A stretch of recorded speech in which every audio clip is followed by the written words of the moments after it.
دوسری طرف آپ سے سوال یہ ہے کہ غصہ اور بد کلامی ان وہ کون سے طریقے ہیں جس سے ان چیزوں کے اوپر کنٹرول پایا جا سکتا ہے؟ دیکھیے نبی کریم صلی اللہ علیہ وسلم نے غصے کے متعلق بڑی وضاحت سے ذکر کیا۔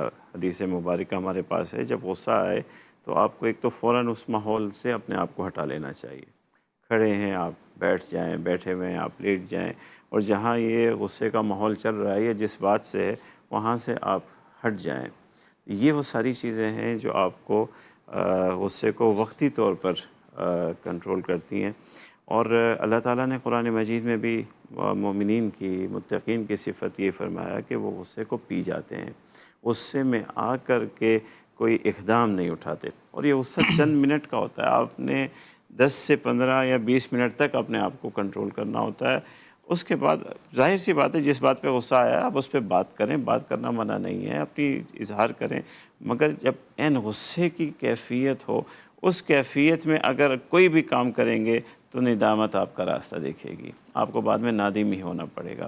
تو اسی لیے غصہ ہو، بد کلامی تو ایک الگ چیز ہے۔ بد کلامی تو اب ہمارے معاشرے میں ایک فیشن بن گیا ہے نا، ہر آدمی بد کلام ہو گیا ہے۔ وہ بعض ہمارے یہاں تو گالیوں سے نیچے کوئی بات ہی نہیں کرتا، دوسرے کے نام بگاڑنے سے بات ہی نہیں کرتا، حالانکہ یہ سخت ترین گناہ میں یہ بات ہے کہ آپ زبان کے بارے میں تو انسان کو بہت زیادہ احتیاط کرنی چاہیے، کیونکہ ایک حدیث مبارکہ بھی ہے کہ یہ زبان وہ چیز ہے جس کی کھیتیاں ہیں کہ انسان جہنم میں پڑا ہوتا ہے۔ اللہ اکبر! سب سے زیادہ انسان کا عمل اس کے زبان سے تعلق رکھتا ہے، جھوٹ نہیں یہی بولنا ہے، کسی کو تکلیف دینے والے جملہ یہیں سے نکلنا ہے، کسی کی گالی یہیں سے نکلنی، جھوٹی گواہی یہیں سے نکلنی۔